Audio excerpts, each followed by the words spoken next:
By the time he grabbed my wrist in front of everyone, my silk sari rustling under his fingers, I already knew he would deny it. Humiliation is a gift you choose how to receive. I chose awareness instead of panic. "Let go," I said softly, letting the emerald green fabric move around my wrist. The hall froze, and I realized patience in public is stronger than anger. People notice composure more than screams. His mother stepped forward in her ivory silk, voice soft, pretending concern. I nodded politely and said I was fine, showing that dignity often speaks louder than words. He released me abruptly, announcing loudly that everyone misunderstood modern marriages. I lowered my gaze, letting silence teach him that respect cannot be demanded. It must be earned. In the corridor, lined with ancestral portraits, he hissed I should defend him. I adjusted my dupatta and reminded him that self-respect is learned, not borrowed, and walked away calmly. At dinner, clinking thallis marked the tension. His sister said family matters should be private. I agreed politely, demonstrating that wisdom sometimes requires subtlety over confrontation. His father labeled me sensitive. I said I was learning patience because patience is a tool of power, and the table shifted quietly in acknowledgement. In the car, jasmine from my hair mingled with his frustration. I asked him what respect looked like, showing him that defining your own worth is more important than pleading for recognition. That night, folding my wedding sari, I remembered my past self blind, trusting, bending. I didn't cry because self-awareness is the first step to freedom. His mother called me to the puja room, incense thick. She spoke of patience as a woman's duty. I folded my hands and thought, patience is strength, not submission. At the club, Ria arrived in pastel chiffon, admired by everyone. I smiled too because understanding appearances can be a lesson in strategy. Perception is power. She touched my arm, asking if I was okay. I thanked her politely and let the silence suggest observation. Sometimes influence is quiet, invisible, and unstoppable.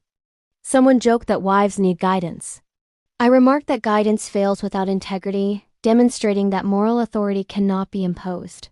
It must be earned. On the drive home, he accused me of manipulating others. I reminded him that observing and responding carefully is not manipulation, it's foresight, and foresight preserves dignity. His apology arrived, tangled in ego. I said nothing. Listening without reaction often teaches more than confrontation ever could. At brunch, his aunt asked about children. I reminded her that blessings arrive when conditions are right, subtly teaching that timing and patience are moral tools in life. Ria cornered me on the balcony, saying I'd changed. I told her change is survival, showing that growth and boundaries are necessary for self-respect. That night, I forwarded an old voice note by mistake, exposing his dismissive words. I apologized immediately, demonstrating that truth can be revealed strategically, not aggressively. No one mentioned it at dinner, which weighed heavier than confrontation.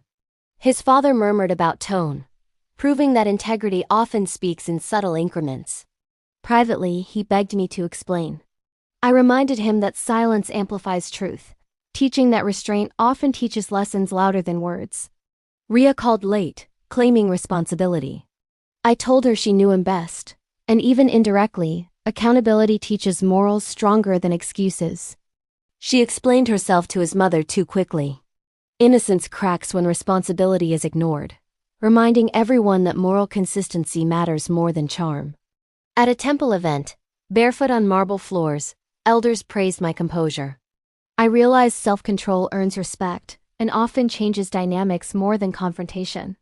He tried public affection, hand on my shoulder. I stepped aside politely, teaching that calm boundaries preserve dignity more than emotional displays. His sister accused me of coldness. I said warmth shouldn't burn. Tact and discretion are more powerful than fleeting emotion. Ria oscillated between avoidance and charm.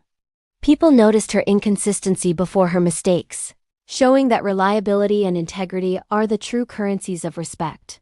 At a charity meeting, I asked about transparency and donations. Clarification exposed mismanagement, demonstrating that simple, honest questions can reveal truth and teach lessons. That night, he accused me of sabotage. I reminded him that participation is not guilt. and clear action teaches accountability better than blame. His mother visited privately, asking if I was unhappy. I said I was clear, teaching that self-awareness and honesty build respect more than appeasement. At a wedding, someone asked how we met. My husband told a rehearsed story. I added that we barely spoke. Sometimes, subtle truth teaches more than dramatic confrontation. Ria spilled wine on my sari and apologized excessively.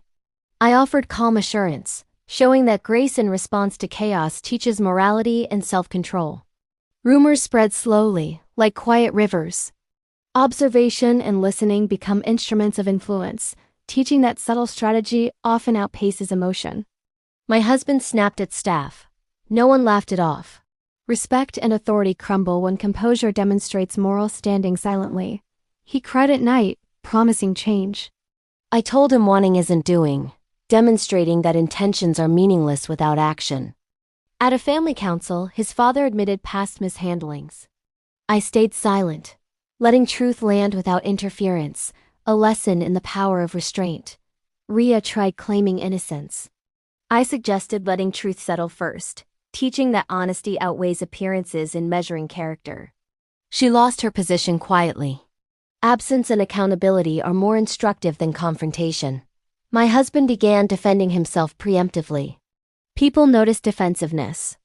Moral consistency is revealed not by words but by posture. His mother asked if he treated me well. I said he was learning, showing that teaching self-respect is often the best moral lesson. At a wedding, elders praised my upbringing. I realized that dignity, earned through patience and composure, outweighs lineage or privilege. People began addressing me before him. I let my Mangalsutra rest visibly, a reminder that self-respect is a quiet authority everyone notices.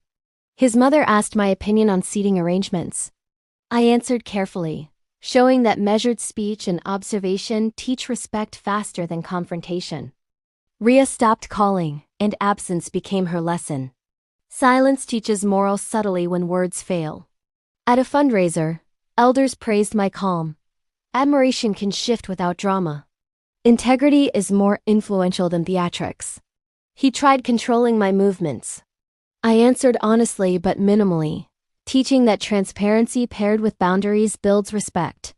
His sister accused me of poisoning opinions. I calmly asked for examples, showing that moral authority lies in truth, not accusation. At a religious function, his mother seated me beside her.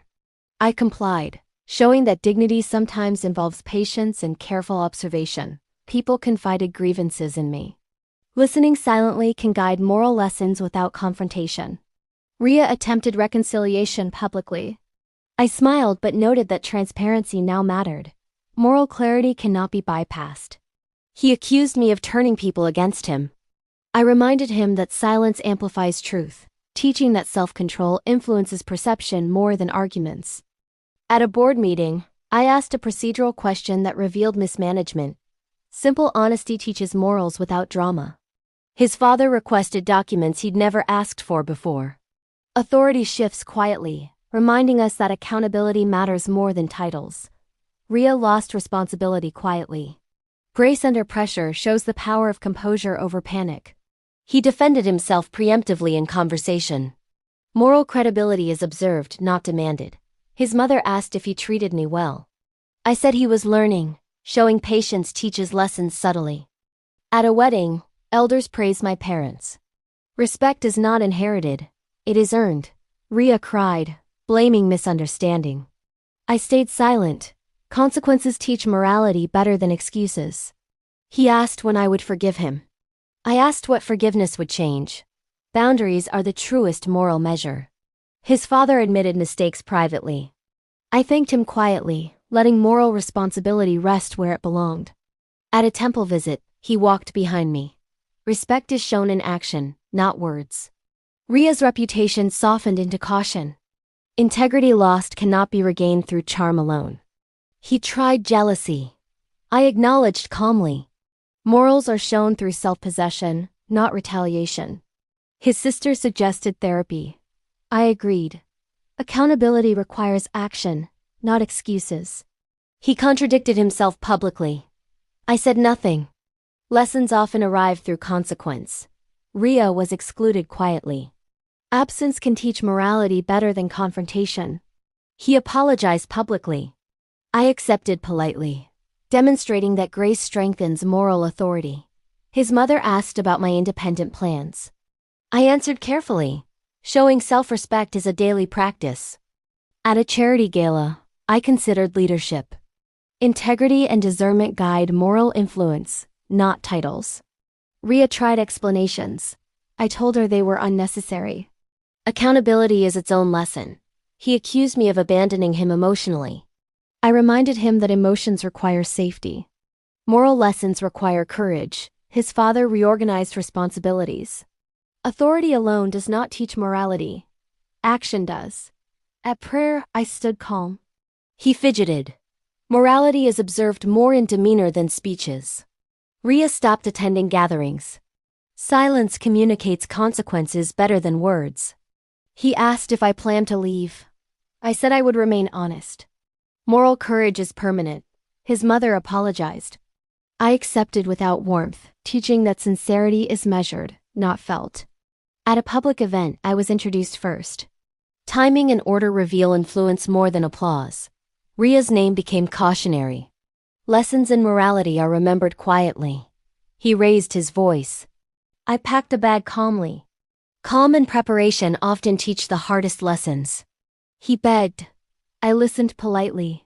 Distance in every gesture. Respect cannot be coerced. Adjusting my sorry in the mirror alone, I realized indifference replaced anger. The moral? Self-respect, patience, and strategic thinking teach lessons better than rage or confrontation.